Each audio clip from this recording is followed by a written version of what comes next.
할렐루야, 감사합니다. 오늘 주께서 저와 여러분들에게 주시는 말씀은 신약성경 로마서 1장 11절부터 15절까지의 말씀이 되겠습니다. 우리 다 같이 로마서 1장 11절부터 15절까지의 말씀을 한 목소리로 천천히 읽겠습니다. 시작. 내가 너희 보기를 간절히 원하는 것은 어떤 신령한 은사를 너희에게 나누어 주어 너희를 견고하게 하려 함이니 이는 곧 내가 너희 가운데에서 너희와 나의 믿음으로 말미암아 피차 안위함을 얻으려 함이라. 형제들아, 내가 여러 번 너희에게 가고자 한 것을 너희가 모르기를 원하지 아니하노니 이는 너희 중에서도 다른 이방인 중에서와 같이 열매를 맺게 하려 함이로되 지금까지 길이 막혔도다. 헬라인이나 야만인이나 지혜 있는 자나 어리석은 자에게 다 내가 빚진 자라. 그러므로 나는 할 수 있는 대로 로마에 있는 너희에게도 복음 전하기를 원하노라. 아멘. 아멘. 감사합니다. 오늘도 잠시 기도하고 말씀 증거하도록 하겠습니다. 오늘도 살아계셔서 우리와 함께 하시고 우리 예배를 통해서 영광 받으시고 우리에게 은혜 주신 주님을 찬양합니다. 오늘도 부족한 종이 귀한 하나님의 말씀을 들고 이 자리에 섰습니다. 이 부족한 종은 주님 십자가 뒤에 감춰주시고 오늘도 함께 나누는 말씀들을 통해서 우리 성도님들에게 깨닫게 하시는 주님의 음성이 있게 하여 주옵소서. 예수님 이름으로 간절히 기도합니다. 아멘. 아멘. 감사합니다. 지난주에 복음의 사람 두 번째 시간으로 말씀을 드리면서 우리가 왜 나쁜 말을 옮겨서는 안 되고 오히려 은혜만을 서로 나누는 그러한 화평의 사람들이 되어야 하는지, 그리고 우리가 왜 반드시 함께 신앙생활을 해야만 하는지에 대해서 말씀을 나누었었는데 그 이유가 뭐라고 말씀을 드렸죠? 그 이유는 바로 오늘 본문인 로마서 1장 11절에서 내가 너희 보기를 간절히 원하는 것은 어떤 신령한 은사를 너희에게 나누어 주어 너희를 견고하게 하려 함이니 하고 사도 바울이 자신의 심경을 밝혔던 것처럼 믿음의 행실을 통해서 정말 좋은 소문이 나고 있는 그 로마에 있는 성도들의 신앙이 잠깐 그냥 확 불타올랐다가 금방 사그러지는 그런 어린아이 신앙으로부터 그리스도의 장성한 분량에 이르기까지 견고하게 그들의 신앙이 자라가기를 바라는 마음이었다고 그렇게 말씀을 드렸습니다. 그런데 우리들이 신앙이 왜 견고하게 자라가야 하는 것이겠습니까, 여러분? 그 이유는 바로 로마서 7장 24절에서 오호라 나는 곤고한 사람이로다. 이 사망의 몸에서 누가 나를 건져내랴. 그리고 고린도전서 15장 31절에서는 너희에 대한 나의 자랑을 두고 단언하노니 나는 날마다 죽노라고 사도 바울과 같이 영성이 깊은 하나님의 사람조차도 이 죄와 시험에 대한 자신의 연약함에 대해서 탄식을 했던 것처럼 우리도 마찬가지죠. 아무리 신앙생활을 오래 했다고 하더라도 아주 작은 시험에도 넘어지기 쉬운 연약한 존재들이 바로 저와 여러분들이기 때문이라고 하는 것입니다. 그렇기 때문에 고린도전서 10장 12절에서 사도 바울이 뭐라고 권면합니까? 그런즉 선줄로 생각하는 자는 넘어질까 조심하라고 사도 바울이 경고를 했던 것처럼 이처럼 작은 시험에도 넘어지지 않고 주님께 쓰임받으며 저와 여러분도 신앙이 견고하게 자라가려면 그저 사람들과 부딪히는 것이 싫어서 인터넷 설교나 들으면서 혼자 신앙생활을 하는 것이 아니라 신앙생활은 반드시 함께 해야만 한다고 말씀을 드렸던 것이죠. 그런데 이렇게 말씀을 드리면 어떤 분들은 그러세요. 목사님, 생각을 해보십시오. 교회에서 여러 사람들이 만나서 함께 신앙생활을 하다가 보면 자꾸만 부딪히게 되는 것이 현실적인 것이 아닙니까? 하고 말씀하시는 분들이 있습니다. 맞습니다. 신앙생활을 같이 하다 보면 반드시 성도들끼리, 성도들 간에 부딪히게 되어 있죠. 그러므로 마음이 상할 때도 있습니다. 상처를 받을 때도 분명히 있죠. 그렇지만 어린아이들은 서로 싸우면서 큰다는 옛말도 있듯이 이러한 갈등과 부딪힘들을 통해서 저와 여러분들의 신앙도 성장하게 되어 있다는 사실입니다. 무슨 말씀인가 하면 2주 전에 아프리카 수단에서 군벌들 간의 충돌이 있었죠. 그래서 지금 내전이 발발하고 있는데, 그래서 그곳에 있는 한국 사람들을 구출하기 위해서 한국 특수부대가 프라미스라는 작전을 통해서 무사히 우리 교민들을 구출했다는 뉴스를 아마 다 들으셔서 잘 아실 것입니다. 그런데 그 특수부대 군인들이 원래부터 그렇게 강한 사람들이었을까요? 아닐 것입니다. 왜냐하면 제가 공군에서 군생활을 했습니다. 공군에서 군생활을 할 당시에 저희 내무반에 빨간 베레모를 쓴 군인들이 파견을 왔어요. 근데 저희 공군은 원래 그 파란 모자를 쓰거든요. 근데 빨간 베레모인데 명찰이나 견장들은 다 공군 견장을 하고 있는 겁니다. 근데 그런 정체 모를 사람들이 파견을 와서 저희 내부반에서 한 달 정도 같이 생활을 한 적이 있었습니다. 그런데 그 사람들이 그 한 달 동안에 무슨 일을 했냐면, 무슨 훈련을 받았는가 하면, 늘 수영장에서, 제가 공군사관학교에서 근무를 했는데 공군사관학교에는 큰 수영장이 있었어요. 그 수영장에서 매일같이 잠수 훈련만 받는 겁니다. 그런데 어느 정도 훈련을 받는가 하면은요, 다리에다가 모래주머니들을 찹니다. 그리고서는 오전에 3시간 동안 물 안 나와요. 계속 잠수 훈련만 하는 거예요. 그리고 오후에 점심 먹고 또 3시간 일정 거리 수영장 바닥을 왔다 갔다 하면서 훈련을 하는 겁니다. 그런데 그 사이에 숨이 차서 물 위로 올라오게 되면요, 그 조교들이 긴 대나무 장대를 가지고 있다가 올라오는 사람들마다 머리통을 후려치는 겁니다. 그럼 다시 물에 들어가기를 반복하는데 그들이 얼마나 고통스러워하는지 정말 안쓰럽기까지 하더라고요.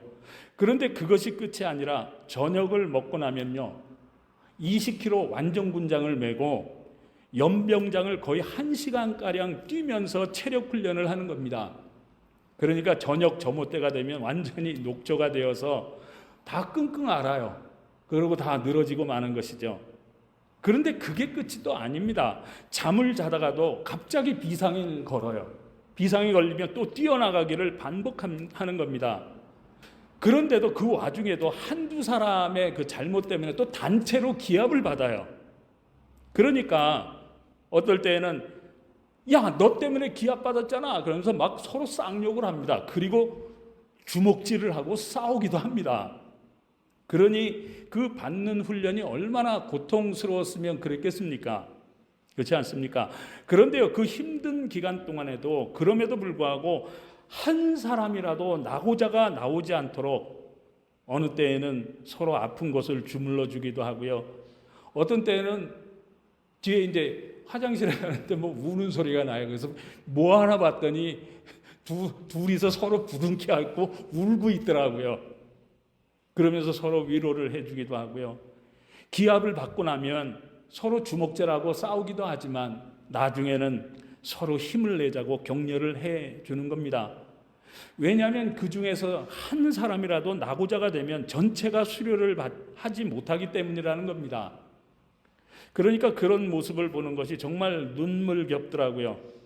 그런데요, 그렇게 서로를 의지하면서 거의 한 달간 훈련을 하고 나니까요, 그 일정 거리 동안 못 견디고 물속에서 나오던 사람들이 그때 가서는 한 사람도 없더라고요.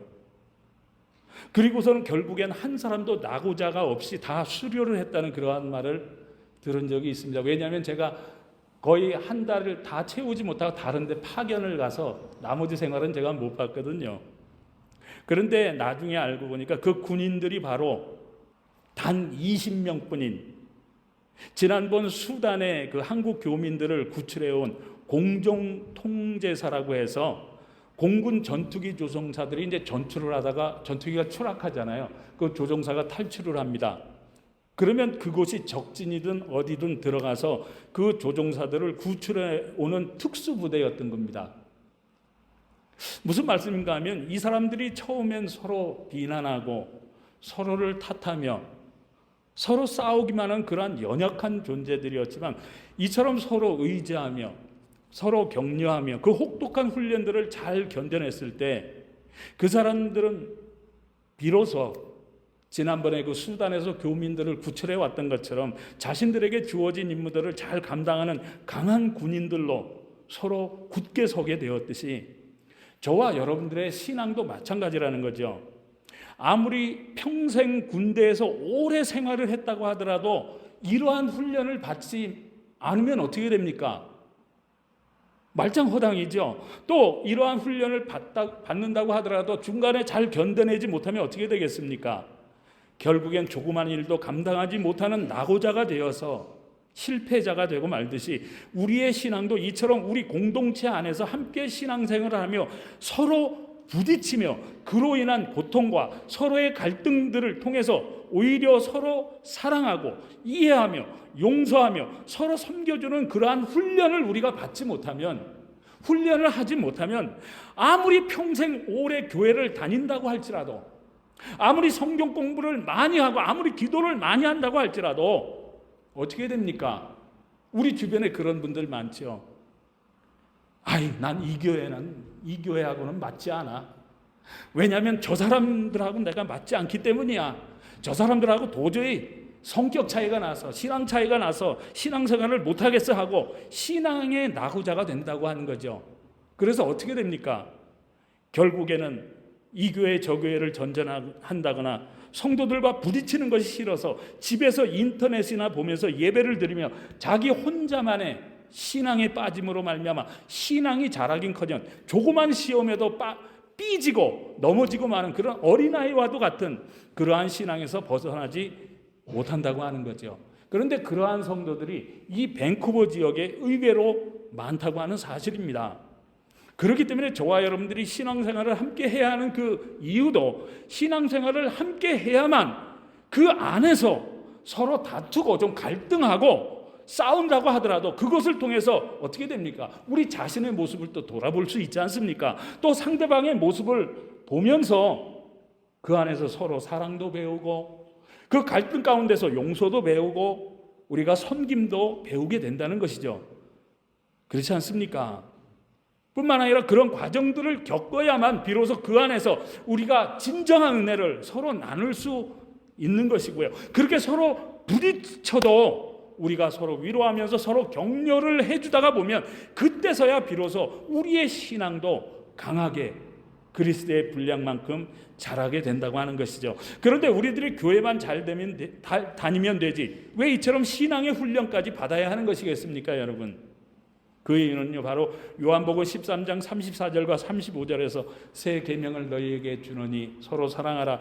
내가 너희를 사랑한 것 같이 너희도 서로 사랑하라. 너희가 서로 사랑하면 그 다음의 결과는 무엇입니까? 이로써 모든 사람이 너희가 내 제자인 줄 알리라고 주께서 말씀하신 것처럼 주께서 세워주신 우리 공동체가 바로 서로 사랑과 은혜로 가득 찬 그러한 천국의 삶을 미리 연습할 수 있는 훈련장이기 때문이라고 하는 것이죠.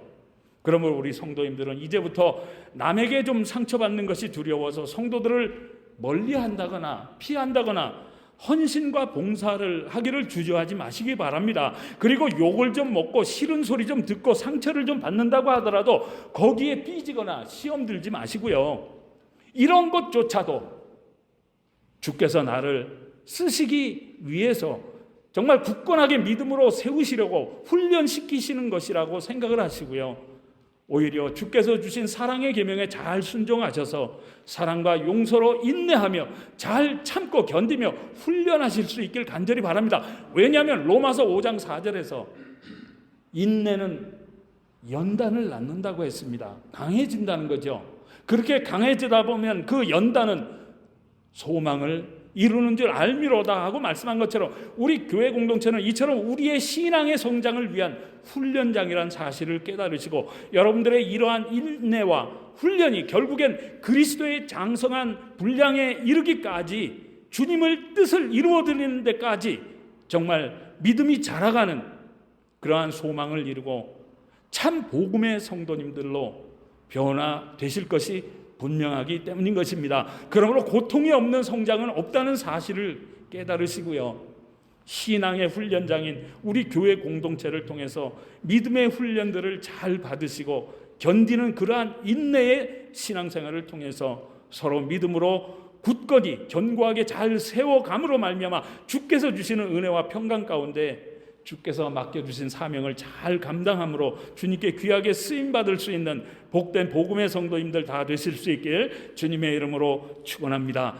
그리고 여섯 번째로 오늘 본문인 로마서 1장 12절에서 이는 곧 내가 너희 가운데에서 너희와 나의 믿음으로 말미암아 피차 안위함을 얻으려 함이라고 말씀하고 있는데 무슨 말씀인가 하면 우리 한번 따라하십시다. 잘한 건 칭찬해주고 못한 건 입 다물고 기도해주자. 믿습니까 여러분? 예, 믿게 되시길 주님의 이름으로 축원합니다. 무슨 말씀인가 하면 이처럼 잘한 것에 대해서는 우리가 칭찬을 해주고요. 못한 것, 내 눈에 거슬리는 것, 내 귀에 거슬리는 것은요, 입 다물고 기도해 주라고 하는 것은요, 우리 복음의 사람은 칭찬은 고래도 춤추게 한다는 그러한 말이 있잖아요. 그러한 말이 있듯이 격려와 용기를 주는 사람이 바로 복음의 사람이기 때문이라고 하는 것입니다. 그런데 우리가 서로 격려해주고 용기를 왜 해주어야 하겠습니까, 여러분? 그 이유는요, 바로 우리 교회 공동체에는 지난주에도 말씀을 드렸던 것처럼 주께서 맡겨주신 사명들을 잘 감당하라고 예수 그리스도의 그 십자가의 피로 맺어진 화평의 공동체이기 때문이라고 하는 것이죠. 그래서 우리 예수님은 서로 사랑하라고 말씀하셨고 이처럼 우리가 싸우지 않고 인내하며 오히려 사랑하고 격려해 줌으로 말미암아 서로 화평을 이룰 때 비로소 저와 여러분들은 주 안에서 서로를 신뢰할 수 있게 된다고 하는 것입니다. 그리고 서로 신뢰하게 되면 어떻게 됩니까? 서로가 믿음으로 견고하게 세워져 나갈 수 있다는 것이죠. 그리고 이처럼 서로 신뢰함으로 견고하게 서 갈 때의 결과는 어떻게 나타나게 되겠습니까, 여러분? 그것은 오늘 본문의 배경에 대해서 우리가 살펴보면 잘 알 수가 있는데 사도 바울이 이 로마서를 쓰고 나서 3, 4년이 지난 후에 실제로 이 로마에 들어가게 됩니다. 물론 하나님의 뜻 가운데 예수를 믿고 전한다는 이유 때문에 죄수의 몸이 되어서 들어가게 되는데 이때가 AD 61년경이라고 합니다. 그리고 가서 죄수의 몸이기 때문에 감옥에 들어가기도 하고요. 또 복음 때문에 감옥에서 나와서 따로 격리되어 있는 그러한 거처로 그렇게 오가면서 생활을 하게 됐습니다. 그런 와중에서도 가만히 있지 않고 감옥에서도 그렇고 자기 거처에서도 그렇고 열심히 복음을 전했습니다. 그러다가 나중에 순교를 당하게 되지요. 그렇게 순교를 당하게 된 때가 AD 64년경이니까 그곳에 있는 성도들의 믿음을 견고하게 하기 위해서 복음을 전했던 것이 한 3, 4년 정도 되는 것이죠. 그런데요, 사도 바울이 이처럼 로마에 있는 성도들에게 복음을 전하면서 믿음으로 그들을 견고하게 하기 위해서 3, 4년 동안 결과로 인해서 몇 명이 예수를 믿었는지 아십니까? 역사서를 보니까 로마에 있는 유대인만 2만 명 정도가 예수를 믿게 되었다고 합니다. 그러니까 유대인이 아닌 이방 사람들은 얼마나 많이 예수를 믿었겠습니까? 그렇지 않습니까? 그런데 오래전에 저희 교회에 처음 나와서 예수를 믿었던 분이 있어요. 정말 주님을 만난 것 같습니다. 확인은 못했지만 열심히 예수를 믿던 성도님이 계셨어요. 그런데 그때 저희 교회에 분쟁이 생겼습니다. 그런데 그만 어떤 분이 성도들을 이간질시키는 바람에 그분이 교회를 떠나고 말았어요. 그래서 너무 안타까운 마음으로 계속 정말 10년이 넘도록 기도하고 지금도 연락하고 신방 가고 그래도 목사님, 나는 다시 교회는 안 다닐 겁니다. 교회를 다니지 않겠다는 겁니다. 무슨 말씀인가 하면 이처럼 서로 싸우고 이간질하는 그러한 분쟁으로 인해서 어떻게 되었습니까? 성도 한 사람을 실족시키고 마는 것이죠. 이 사건은 저의 목회 중에서 가장 가슴이 아픈 그러한 사건으로 기억될 뿐만 아니라 지금도 그분이 다시 돌아와서 신앙생활을 할 수 있도록 계속해서 초청장을 보내고 있습니다. 그리고 정말 매일같이 눈물로 계속 기도를 하고 있기도 합니다. 사랑하는 성도 여러분, 우리 예수님은요, 우리들이 싸우고 서로 실족시키라고 주님의 몸된 교회를 세우시고 서로 망하라고 그 십자가에서 모진 수고와 고통을 당하시며 물과 피를 다 쏟고 죽으신 것이 결단코 아니라고 하는 것입니다. 우리 예수님은요, 사도 바울과 같이 이 불타는 복음의 열정을 가지고 한 영혼의 구원을 위해서라도 서로 은혜를 나누고 서로 칭찬으로 격려하며 서로 용기를 북돋아주고 서로 잘한 것은 잘했다고 칭찬해주고 못한 것은 입 다물고 사랑으로 기도해줌으로 말미암아 이 마지막 때에 저 지옥의 멸망 가운데로 달려가고 있는 그 불쌍한 사람들을 단 한 사람이라도, 단 한 영혼이라도 주님께로 인도해서 구원받게 하라고, 주께서 그 모든 고통의 십자가에서 몸을 찢으시고 물과 피를 다 쏟으시고 그 십자가의 터 위에 우리 밴쿠버 사랑장로교회를 세우시고 지금 저와 여러분들을 이 자리에 불러주신 줄 믿게 되시길 주님의 이름으로 축원합니다. 여러분, 그러므로 이제는 다툼과 시기가 아니라 오히려 칭찬함으로 격려해주고 사랑으로 기도해주고 감싸주는, 이해해주는 그러한 신앙생활을 통해서 서로 믿음으로 견고하게 세워져 나감으로 말미암아 우리 밴쿠버 사랑장로교회 공동체는 물론이고 오늘 본문의 로마 교회처럼 우리 성도님들의 삶을 통해서 우리 교회 공동체의 모습을 통해서 우리 교회의 부흥과 복음의 영향력을 이 지역에 많이 끼침으로 많은 사람들을 주님 앞으로 인도하고 한 영혼이라도 구원시킬 수 있는 정말 가치 있고 보람참 남은 인생을 살아갈 수 있는 저와 여러분 모두 정말 복음의 성도님들이 다 되실 수 있기를 우리 주님 예수님의 이름으로 축원합니다. 여러분, 그리고 7번째로 오늘 본문의 사도 바울을 통해서 살펴볼 수 있는 복음의 사람의 내용이 무엇인가 하면 오늘 본문인 로마서 1장 14절에 나오는데 어떠한 말씀이 기록되어 있는지 이 말씀은 참 좋은 말씀이기도 하고요, 우리 성도님들도 기억해 하셨으면 하는 말씀이기 때문에 우리 같이 함께 읽어보겠습니다. 시작. 헬라인이나 야만인이나 지혜 있는 자나 어리석은 자나 다 내게 빚진 자라. 아멘. 무슨 말씀입니까 여러분? 무슨 말씀인가 하면 사도 바울이 로마에 있는 성도들에게 그렇게 복음을 전하기를 애쓰고 소원하는 그 이유는요, 헬라인이나 야만인이나 지혜 있는 자나 어리석은 자나 많이 배웠건 못 배웠건 부자든 가난한 사람이든 상관없이 자기는 모든 사람들에게 빚진 자이기 때문이라는 겁니다. 그런데 한번 생각해 보시기 바랍니다. 사도 바울이 생판 알지도 못하는 그 로마에 있는 사람들에게 무슨 빚을 졌겠습니까? 그렇지 않습니까? 그런데요, 사도 바울이 빚을 졌다는 것은요, 다른 것이 아니라 자기는 비록 감옥에 갇혀 있지만 예수 믿고 구원받은 그 십자가의 은혜로 말미암아 자기는 정말 기쁨과 감사와 평강이 넘치는 구원의 삶을 살아가고 있는데 아직도 이 복음을 모르는 많은 사람의 아내와 남편과 부모와 자식과 사랑하는 사람들이 아직도 이 복음을 모르고 있다면 나는 그들에 대해서 이 복음을 전하지 못한 빚진 자라는 것이죠. 다시 말씀드려서 저와 여러분들이 정말로 이 복음을 깨닫고 구원받은 성도들이 맞다고 하면 이 복음을 모르고 있는 모든 이 세상 사람들에 대해서 우리는 빚진 사람들이라고 하는 것입니다. 어떻게 이해가 되십니까? 그렇다면 우리 성도님들에게는 이 복음에 빚진 마음이 있는가 하는 것이죠. 어떤 아이가 있었는데요, 어느 날 이 아이가 전도를 받고는 예수를 아주 잘 믿게 되었다고 합니다. 그런데 이 아이의 아빠는요, 예수를 믿지 않았다고 해요. 그래서 틈만 하면 이 아이가 아빠 오늘 주일인데 우리 같이 교회 가요. 한 번만이라도 같이 가면 안 될까요? 제발요 하고 매주일마다 아빠를 조르는 겁니다. 그런데 그럴 때마다 아빠는 얘야, 아빠는 일하느라 늘 바쁘지 않니? 그러니까 주일날은 아빠는 좀 쉬어야 돼. 다음에 같이 가자. 다음엔 같이 가줄게. 오늘은 너무 피곤하구나 하고 자꾸 미루었답니다. 그런데 어느 날 이 아이가 갑자기 교통사고를 당해서 죽은 겁니다. 그러니 이 아빠가 얼마나 충격이 컸겠습니까? 그렇지 않습니까?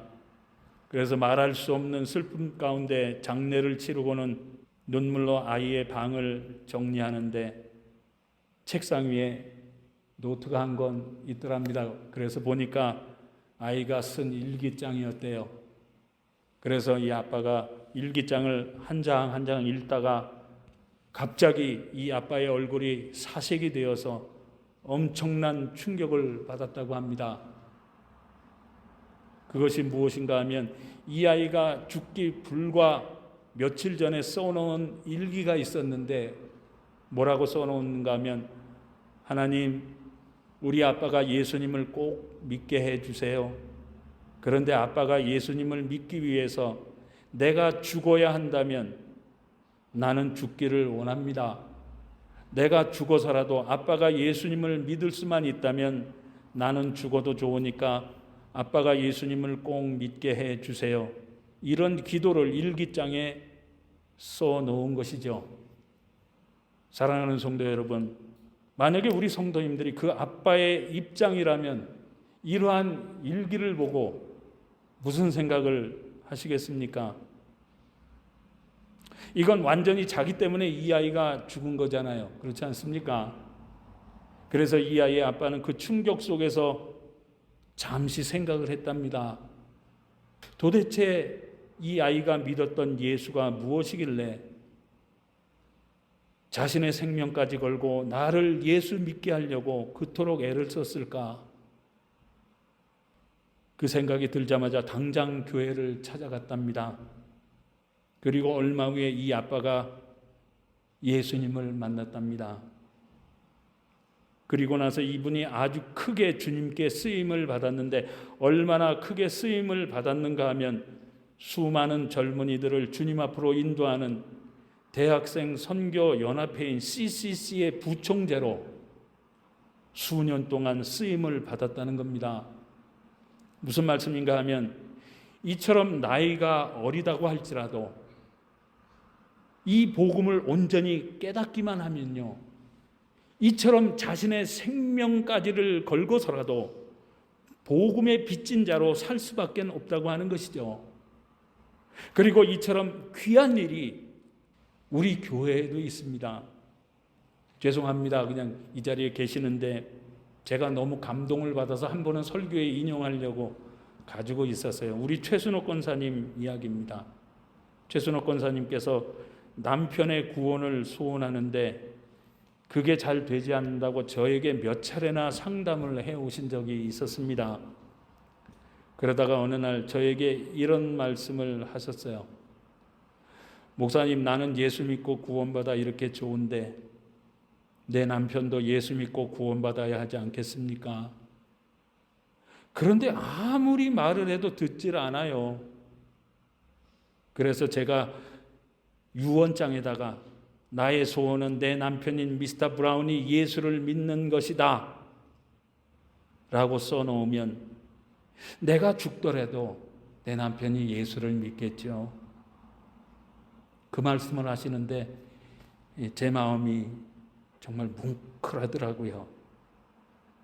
그래서 저도 권사님의 남편 구원을 위해서 지금까지 열심히 기도해 오고 있는데 이러한 것이 바로 복음에 빚진 마음이라고 하는 것이죠. 그렇기 때문에 이 복음에 빚진 마음이 정말로 큰 사람들은 어떻게 합니까? 그냥 가만히 있습니까? 자기 혼자만 은혜를 누리고 있습니까? 아니잖아요. 이 풍요로운 것 다 포기하고 지난번에 미종족 선교를 떠났던 선교사 이야기를 말씀드렸던 것처럼 올망졸망한 아이들까지 다 데리고 생활은 물론이고 자신의 안전과 생명까지도 보장받지 못하는 곳까지 들어가서 오늘도 목숨 걸고 이 복음을 전하고 있는 것입니다. 그러므로 저와 여러분 모두도 이처럼 복음을 깨닫고 사도 바울처럼 복음에 빚진 자들로서 정말 헌신된 그러한 복음의 전조자들이 다 되실 수 있길 우리 주님 예수님의 이름으로 축복합니다. 그럼 우리가 어떻게 하면 되겠습니까, 여러분? 그렇기 때문에 사도 바울이 오늘 본문인 로마서 1장 15절에서 이렇게 말씀하고 있는데 보시면, 그러므로 나는 할 수 있는 대로 로마에 있는 너희에게도 복음 전하기를 원하노라 하고 선포를 하고 있는 것이죠. 무슨 말씀인가 하면, 사도 바울이 지금 로마에 가서 복음을 전하려고 하는 사람들이 예수를 믿는 사람들입니까? 아니면 예수를 믿지 않는 사람들이겠습니까? 예수를 믿는 사람들입니다. 그렇다면 이미 예수를 믿고 있는 사람들에게까지 사도 바울은 왜 이 복음을 전하려고 그렇게 애를 썼던 것이겠습니까, 여러분? 그 이유는요, 바로 예수를 믿고 있는 사람들에게도 이 복음은 계속해서 전해져야만 하기 때문이라고 하는 것입니다. 그런데 왜 그렇습니까, 여러분? 그 이유는 바로 처음에 만났던 주님의 첫사랑을 다시 회복해야 하기 때문이라고 하는 것이죠. 무슨 말씀인가 하면, 지금 우리 성도님들이 오랫동안 신앙생활을 하고 계시고요, 봉사도 많이 하고 계시고 헌신도 많이 하고 계시는데도 불구하고, 아까 제가 통성기도 시간에 잠시 말씀을 드렸죠.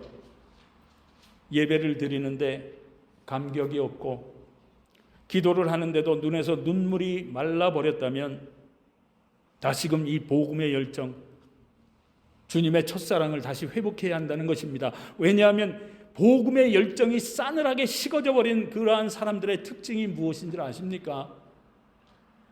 성경을 읽으라고 하면 다 안다고 이야기하죠. 요즘엔 들을 만한 설교가 없다고 말을 합니다.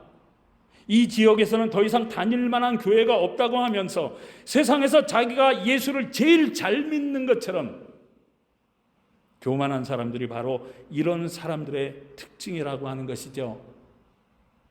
다시 말씀드려서, 쉽게 말씀드려서, 내가 예배를 드리면서도 아직도 감격이 없고 기도하는데 눈물이 말라버렸고 내가 싫어하는 성도들이 내 눈에 많이 보인다고 한다면 이미 나는 교만한 사람으로 변해 있다고 하는 것입니다.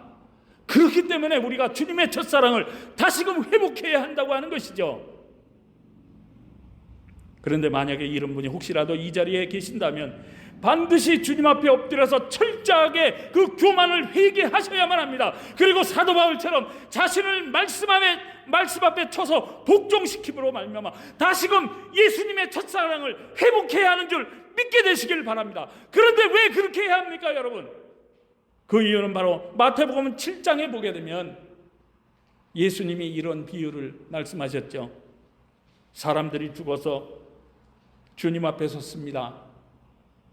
그런데 그 사람들을 보고 예수님이 나는 너희를 도무지 알지 못하니 내게서 떠나가라, 꺼지라고 말씀을 하십니다. 그러자 뭐라고 아우성을 칩니까? 예수님, 나는 억울합니다. 내가 예수님의 이름으로 병도 고쳤고 예수님의 이름으로 능력과 권능도 행했고 예수님의 이름도 귀신도 쫓아냈는데요, 그런데 왜 나보고 가라고 하십니까? 왜 나를 모른다고 하십니까? 그때 주께서 마태복음 7장 21절을 통해서 말씀하신 것이 무엇입니까, 여러분? 나더러 주여 주여 하는 자마다 다 천국에 들어갈 것이 아니요 다만 하늘에 계신 내 아버지의 뜻대로 행하는 자라야 들어가리라. 무슨 말씀입니까, 여러분? 바로 다시 복음의 열정을 회복해서 끝까지 복음의 사람답게 하나님의 말씀에 순종하는 겸손하고도 영적인 삶을 살아가는 사람들만이, 그것도 끝까지, 과거는 소용없어요, 끝까지 주님 앞에 서는 그 순간까지 살아가는 사람들만이 주님께 귀하게 쓰임받고 주님과 함께 영생을 누릴 수 있노라고 말씀하셨기 때문인 것이죠. 이렇게 말씀드리면 오늘도 감동적인 설교 좀 들으면서 위로 좀 받을까 하고 왔는데 이게 뭐야 하실 분들이 혹시 계실지 모르는데요. 사랑하는 성도 여러분, 우리 신앙의 본질은 이 땅의 것이 아닙니다. 왜냐하면 내일이면 벌써 5월이잖아요. 새벽기도 때 우리 성도님들하고 얘기하면서 세월이 정말 빠르다고 그렇게 이야기를 합니다. 무슨 말씀인가 하면 마태복음 6장 20절에서 오직 너희를 위하여 보물을 하늘에 쌓아두라. 거기는 좀이나 동록이 해하지 못하며 도둑이 구멍을 뚫지도 못하고 도둑질도 못하느니라 하고 주께서 말씀하신 것처럼 이 빠른 세월 가운데에서도요, 저와 여러분도 어느 순간이 될지 모릅니다. 건강하다고요? 평안하게 잘 살고 있다고요? 여러분 교회 끝나고 문 밖에 나가서 앞에 일을 알 수 있습니까? 천만의 말씀이지요. 다시 말씀드려서 저와 여러분도 이제 곧 주님 앞에 서야 할 날이 얼마 남지 않았기 때문이라고 하는 것이죠. 뿐만 아니라 주께서 오라고 부르시면 당장이라도 떠나야 할 뿐만 아니라 이 땅에서 피땀 흘려 모아둔 것 동전 하나 가지 못하는 것이 바로 저와 여러분들의 존재이기 때문이라고 하는 것이죠. 그러므로 지금이야말로 우리의 남은 인생 동안만이라도 이 복음의 열정을 다시 회복해서 주님을 위한 복음에 빚진 그러한 안타까운 마음으로 살아가는 것이야말로 우리 인생에 있어서 가장 가치 있고 지혜로운 인생을 사는 것임을 믿으시고요, 지금부터라도 신앙의 훈련을 잘 받으시고 복음의 열정, 주님의 첫사랑을 다 회복하셔서 한 영혼이라도 주 앞으로 인도하심으로 말미암아 하늘의 보화를 쌓을 뿐만 아니라 주님 앞에 섰을 때 땅을 치며 후회하지 마시고요, 오히려 잘했다 칭찬과 더불어 하늘의 큰 상급까지도 다 누릴 수 있는 정말 가치 있고 보람찬 남은 인생을 살아갈 수 있는 지혜로운 성도님들, 복음의 성도님들 다 되실 수 있길 우리 주님 예수님의 이름으로 축복합니다. 축복합니다. 기도하시겠습니다. 사랑 많으신 주님, 오늘도 복음의 사람이란 어떤 사람인지에 대해서 말씀해 주심을 감사합니다. 그러므로 이 복음을 알고 있으면서 이 땅의 것들에 미련을 두고 살아가는 어리석은 인생이 아니라 신앙의 훈련을 잘 받고 감당함으로 복음의 일정들을 다시 회복해서 우리 믿음의 선배들처럼 한 영혼이라도 주님 앞으로 인도함으로 하늘의 보화를 많이 쌓을 수 있는, 그러므로 주님 앞에 가서 칭찬과 상급까지 받을 수 있는 정말 가치 있고 보람찬 남은 인생을 살아갈 수 있는 지혜로운 성도님들, 복음의 성도님들 다 될 수 있도록 주님 역사하시고 도와주옵소서. 예수님 이름으로 간절히 기도드립니다.